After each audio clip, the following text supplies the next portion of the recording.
अंबेडकर के रखवाले बनते हैं।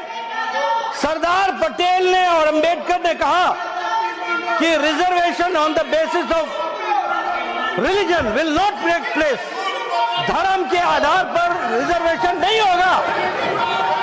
इन्होंने तेलंगाना की विधानसभा में पहले तो इन्होंने एससी का, एसटी का और ओबीसी का हक मार करके रिजर्वेशन मुस्लिम्स को, माइनॉरिटीज को देने का काम किया है। और इन्होंने बैकडोर एंट्री क्या की है? बैकडोर एंट्री ये की है कि माइनॉरिटीज को, मुस्लिम्स को स्पेसिफिकली ओबीसी में बैकडोर से एंट्री देने का भी काम, कुछ प्रयास इन्होंने किया है। इतिहास इस बात का गवाह है। और अभी भी मेरे वक्तव्य के बाद डीके शिव कुमार ने फिर से कहा है कि संविधान कांग्रेस ने दिया है, संविधान को बदलने का काम भी कांग्रेस करेगी।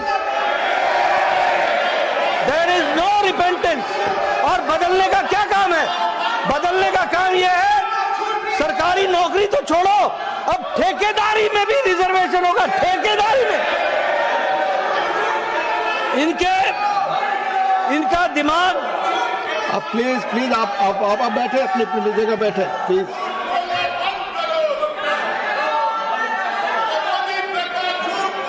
और मैं ये भी कहना चाहूंगा कि कांग्रेस सत्ता से बाहर रहकर इतनी छटपटा गई है, इतनी बौखला गई है कि ये अपना विवेक भी खो बैठे हैं। और इसलिए मैं ये कहूंगा कि कांग्रेस पार्टी इसके लिए जिम्मेवार है। यही मैं कहना चाहता हूं। Thank you. Now will move. Please मैं आग्रह करता हूं इस बिल पर आकर प्लीज आप ऑलरेडी बोल चुके। नहीं ये आप मूव कर दीजिए बिल पर please. Know the oil feeds regulation and development amendment bill 2024, the bill was passed by the Rajya Sabha at its sitting. Honorable members, please for your information, ये बिल राज्यसभा पास कर चुकी है अपने sitting में 3 दिसंबर 2024। Please no, nothing record, no please take your seat please. The house is adjourned for 15 minutes only. 15 minutes. No.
Revenue generation, wealth creation, employment opportunities. Surely we need to review not just their effective tax rates, but the manner in which tax demands are made that drive such people away. Unleashing tax terrorism is self-destructive, madam. It reduces sources of long-term revenue from future wealth creation. The government's attempt to raise money through other means, all failure. Through disinvestment, underwhelming results. They've abandoned the strategy. Reports suggest that the PLI scheme, introduced with such fanfare, will also be allowed to lapse because it hasn't worked. Such is the state of affairs that the government now relies on the Reserve Bank of India's dividend as a major source of revenue. That's neither sustainable nor ideal. And this bill prompts another question, Madam Chairman. If the government is set to forego almost 1 lakh crores in direct tax revenue and 2,600 crore in indirect taxes, on top of the inevitable drop in import tariffs due to likely reductions in customs revenue prompted by our responses to the American government policies, and on top of that declining capital gains tax amid a stock market downturn, then revenue receipts are going to be further squeezed across all these categories.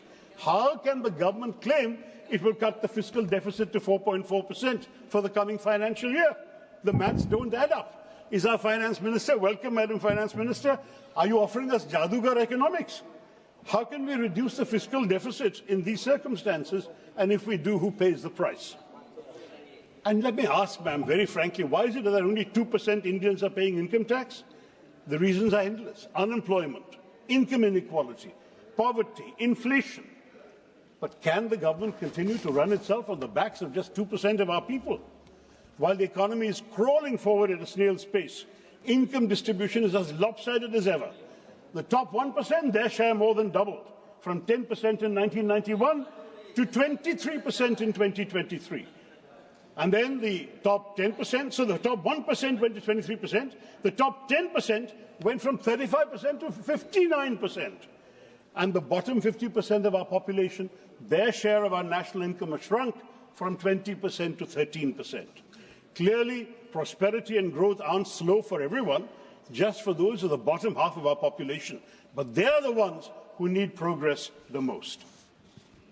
Madam Chairman, it's becoming almost painfully repetitive. Every time we talk about unemployment, we're faced with the same grim statistics.